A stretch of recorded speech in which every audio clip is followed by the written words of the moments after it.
ত্রয়োদশ জাতীয় সংসদ নির্বাচনে ভোটের মাঠে প্রচারণা জমে উঠলেও আওয়ামী লীগের বাহিরে ছোট বড় বেশ কয়েকটি দলের হেভিওয়েট নেতা এবার প্রার্থী হননি। অথচ ইতপূর্বে তাদের গোটা দেশেই চরম প্রভাব ছিল। তবে সবার ভোটযুদ্ধে না থাকার কারণ এক নয়। খোঁজ নিয়ে জানা গেছে মূলত 4টি কারণে এসব প্রার্থী নির্বাচন থেকে দূরে আছেন। আওয়ামী লীগের বাহিরে এবারে নির্বাচনের মাঠে নেই এমন কিছু হেভিওয়েট প্রার্থীদের নিয়েই আলোচনা করব আমাদের এই ভিডিওতে। কারা এইসব প্রার্থী, কেন তারা নির্বাচন করছে না, চলুন বিস্তারিত জেনে নেওয়া যাক। নাম্বার 1, আসিফ মাহমুদ সজীব ভুঁইয়া। তরুণদের রাজনৈতিক দল জাতীয় নাগরিক পার্টির প্রায় সব শীর্ষ নেতা এবার প্রথমবারের মতো ভোটযুদ্ধে অবতীর্ণ হয়েছেন। উল্লেখযোগ্য কয়েকজন নেতা নির্বাচন করছেন না। এর মধ্যে অন্যতম দলের মুখপাত্র আসিফ মাহমুদ সজীব ভুঁইয়া, যে সিদ্ধান্ত অবাক করেছে সবাইকে। তবে তিনি রাজনীতির মাঠে সক্রিয় রয়েছেন। সরকারের উপদেষ্টা পদে থাকাকালীনই গুঞ্জন ছিল পদত্যাগ করে তিনি নিজ জন্মস্থান কুমিল্লা 3 অথবা ঢাকা 10 আসন থেকে স্বতন্ত্র প্রার্থী হিসেবে লড়বেন। পদত্যাগ করার পর এই নিয়ে আসনটিতে নিজের ব্যানার ফেস্টুন সাটিয়ে প্রচারও করেছিলেন।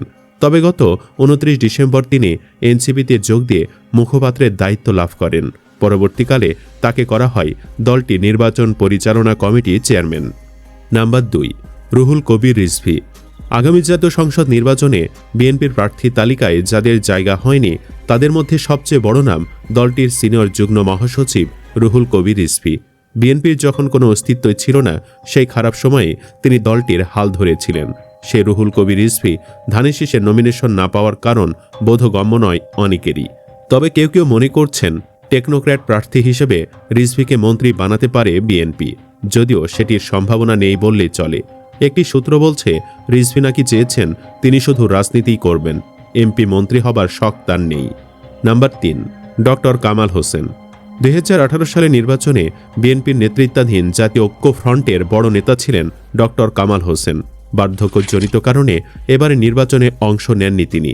তার নেতৃত্বাধীন দল গণফোরামের 19 জন প্রার্থী নির্বাচনে অংশ নিলেও দলটির ভারপ্রাপ্ত সভাপতি অ্যাডভোকেট সুব্রত চৌধুরী নির্বাচনে নেই। 1973 সালের প্রথম জাতীয় সংসদ নির্বাচনে কামাল হোসেন বাংলাদেশ আওয়ামী লীগের প্রার্থী হিসেবে তৎকালীন ঢাকা 14 আসন থেকে সংসদ সদস্য নির্বাচিত হন। বাংলাদেশের রাষ্ট্রপতি নির্বাচন 1981 সালে তিনি রাষ্ট্রপতি নির্বাচনে প্রতিদ্বন্দ্বিতা করেন। আব্দুল সাত্তারের নিকট হেরে যান। নাম্বার 4, মুফতি সৈয়দ রেজাউল করিম। আসন্ন নির্বাচনে মাঠে রয়েছে ধর্মভিত্তিক দ্বিতীয় বৃহত্তম দল ইসলামী আন্দোলন বাংলাদেশ। 268টি আসনে দলটির প্রার্থীরা ভোটের মাঠে এখন সক্রিয়। তবে দলটির আমির ও চরমনাই পীর মুফতি সৈয়দ মোহাম্মদ রেজাউল করিম নির্বাচনে অংশ নেননি। দলটির মুখপাত্র গাজী আতাউর রহমান বলেন, বাংলাদেশের ইতিহাসে কোনো নির্বাচনেই ইসলামী আন্দোলনের আমির মুফতি সৈয়দ মোহাম্মদ রেজাউল করিম অংশ নেননি। তার পিতা প্রয়াত মাওলানা ফজলুল করিমও এখনও নির্বাচনে অংশগ্রহণ করেননি। তবে চরমনাই পীরের ভাই দলের সিনিয়র নায়েবে আমির সৈয়দ মোহাম্মদ ফয়জুল করিম বরিশাল 5 ও বরিশাল 6 আসন থেকে নির্বাচন করছেন।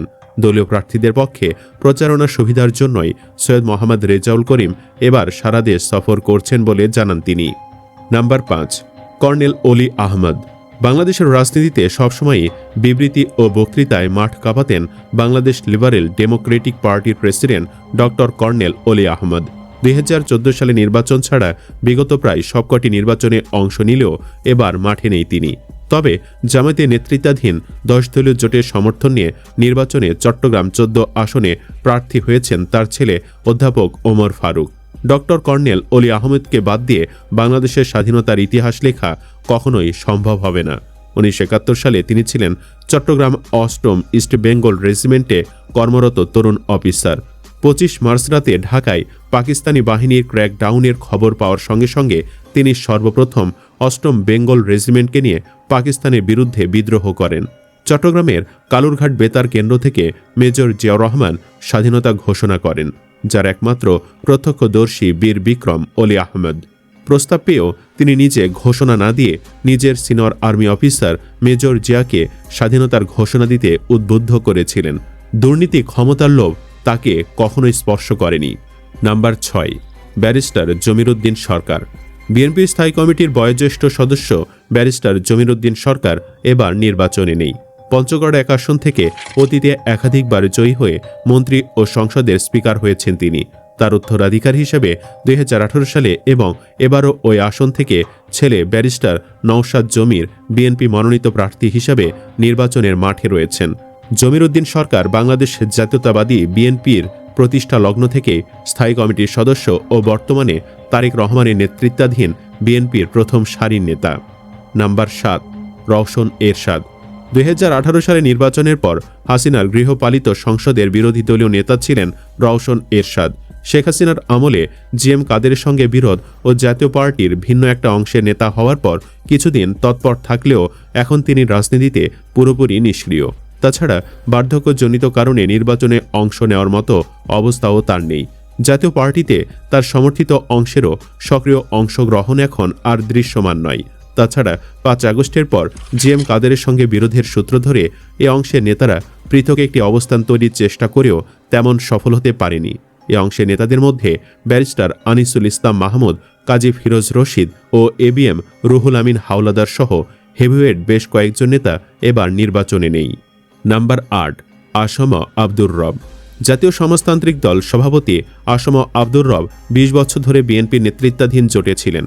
তিনি সবসময় রাজনীতিতে কঠোর অবস্থানে থেকে বক্তব্য দিয়েছেন।